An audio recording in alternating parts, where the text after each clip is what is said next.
நடிகர் விஜய் அவர்களுடைய மகனான ஜேசன் சஞ்சய் அவர்கள் முதல் முறையாக இயக்கும் படம் தான் சிக்மா. இதுல ஹீரோவாக சந்தீப் கிஷன் நடிக்கிறாரு. பிரம்மாண்ட தயாரிப்பு நிறுவனமான லைகா புரொடக்ஷன் இந்த படத்தை தயாரிக்கிறாங்க. தமன் எஸ் அவர்கள் இசையமைக்கிறாரு. படத்துடைய மற்ற தொழில்நுட்ப கலைஞர்கள் விவரம் வெளியாகிருக்கு. பிரவீன் KL அவர்கள் எடிட்டிங் துணை இயக்குனராக பணியாற்றி இருக்காரு நம்ம சஞ்சீவ் அவர்கள். இப்படி இந்த படத்திற்கு பல பேர் ஒர்க் பண்ணிருக்காங்க. ஜேசன் சஞ்சய் வெளிநாட்டு பல்கலைக்கழகங்கள முறையாக டைரக்ஷன் படித்த பிறகுதான் தன்னுடைய முதல் படத்தை இயக்கியிருக்காரு. இவர் 2020 டொராண்டோ பிலிம் ஸ்கூல்ல பிலிம்ஸ் ப்ரொடக்ஷன் டிப்ளமோ முடிச்சிருக்காரு. அதன் பிறகு லண்டன்ல திரைக்கதை எழுதுவதில் BA பட்டமுமே பெற்றிருக்காராம். விஜய் அவர்களுடைய மகன் இயக்கும் முதல் படம் அப்படின்றதுனால ஹாலிவுட் இந்த படத்திற்கு மிகப்பெரிய எதிர்பார்ப்பாக இருக்கு. இதற்கு முன்னாடி ஜேசனை ஹீரோவாக நடிக்க வைக்க பலருமே முயற்சி பண்ணாங்க. இயக்குனர் அல்போன்ஸ் புத்திரன் கூட தன்னுடைய மகனை ஹீரோவாக்க கதை சொன்னதாக விஜய் அவர்களே ஒரு இன்டர்வியூல குறிப்பிட்டு சொல்லியிருந்தாரு. மேலும் பாத்தீங்கன்னா அல்போன்ஸ் புத்திரன் அவர்களுமே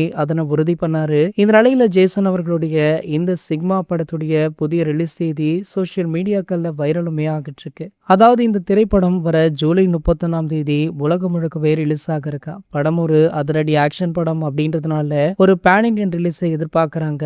மேலும் பாத்தீங்கன்னா இந்த படத்திற்கு எக்கச்சக்கமான எதிர்பார்ப்புகளுமே இருந்துட்டு இருக்கு. இந்த நிலையில இந்த படத்துடைய ஆடியோ வெளியீட்டு விழா இன்னும் 2 வாரங்கள்ல நேரு போல் விளையாட்டு அரங்கில் மிக பிரம்மாண்டமாக நடைபெற உள்ளதா. இந்த ஆடியோ லான்ச்ல கண்டிப்பாக தளபதி விஜய் அவர்கள் கலந்து கொள்வார் அப்படின்னு எதிர்பார்க்கப்படுது. ரசிகர்களுக்கு சர்ப்ரைஸாக மற்றும் ஒரு தகவலுமே வெளியாக இருக்கு. அதாவது இந்த ஆடியோ வெளியீட்டு விழாவில் நம்ம அஜித்குமார் அவர்களுமே கலந்து கொள்ள இருக்காரா. இது போன்ற செய்திகளை பத்தி நீங்க உடனே தெரிஞ்சுக்க நம்மளுடைய சேனலை மறக்காம சப்ஸ்கிரைப் பண்ணிக்கோங்க.